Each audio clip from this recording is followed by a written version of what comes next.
I wanted to understand what insights, principles, character traits, and habits enabled them to win, and could I become more like them?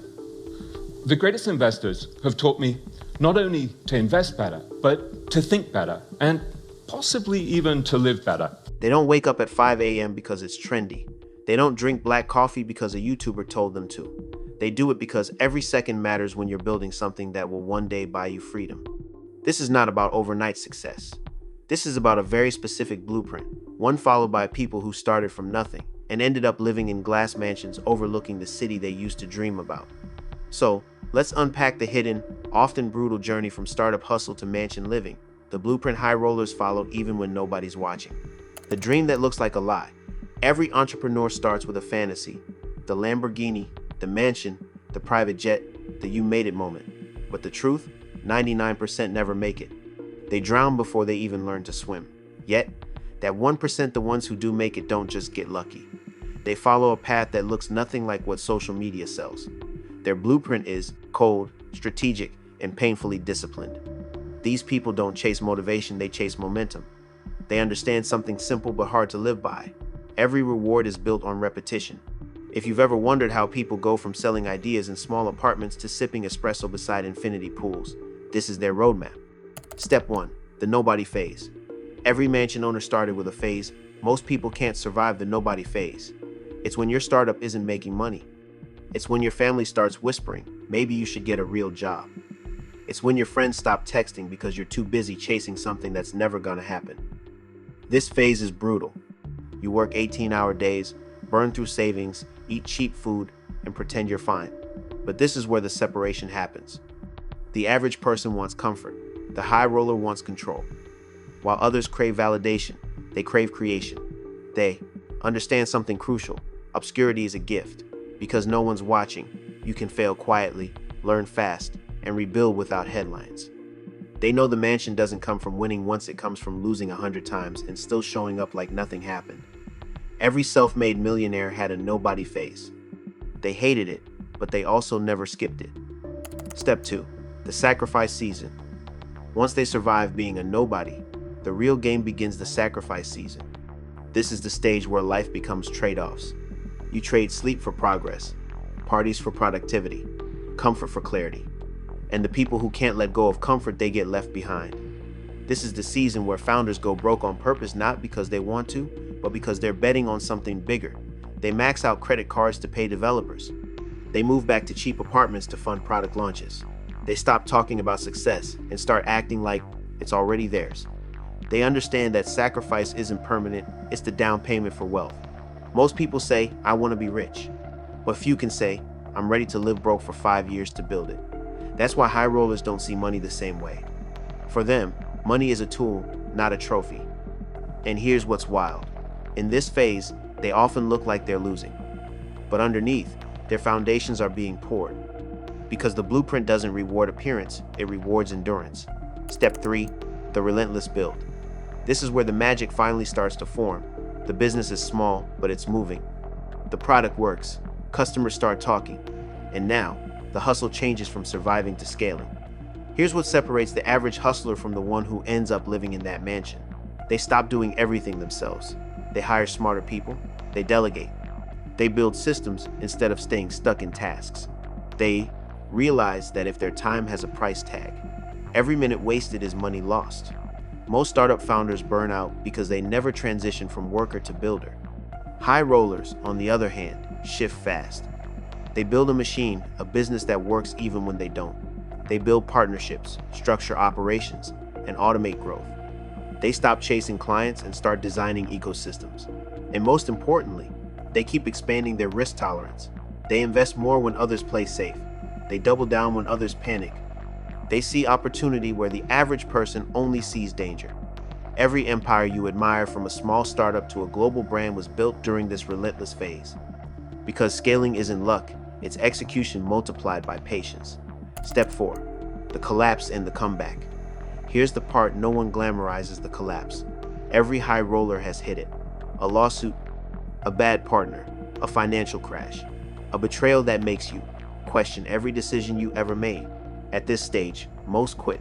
They say, it's not worth it. but the few who go on to build empires. They treat collapse as data, not defeat. When everything falls apart, they rebuild colder, smarter, faster.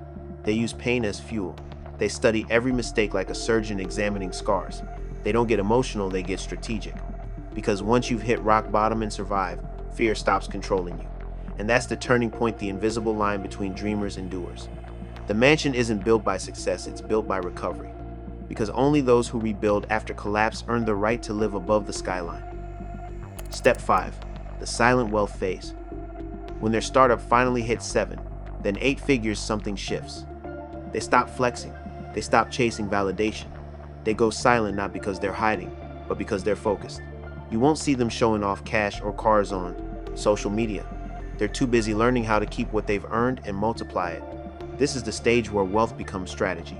They invest in assets that grow while they sleep. They buy real estate, stocks, and equity in companies that will outlive them. They build family offices, trust funds, and legal structures that protect everything they've built.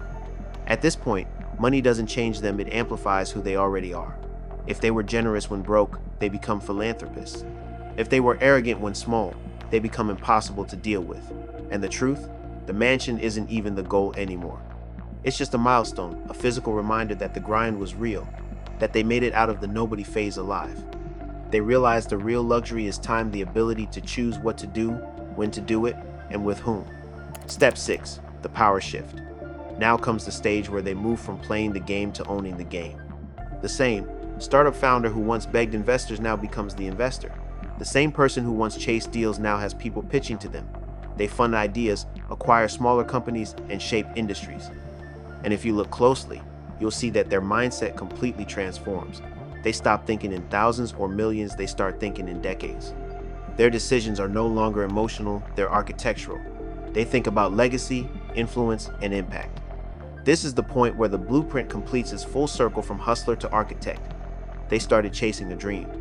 Now they design dreams for others, and that's how the few go from startup hustle to mansion living. Step 7. The mindful expansion.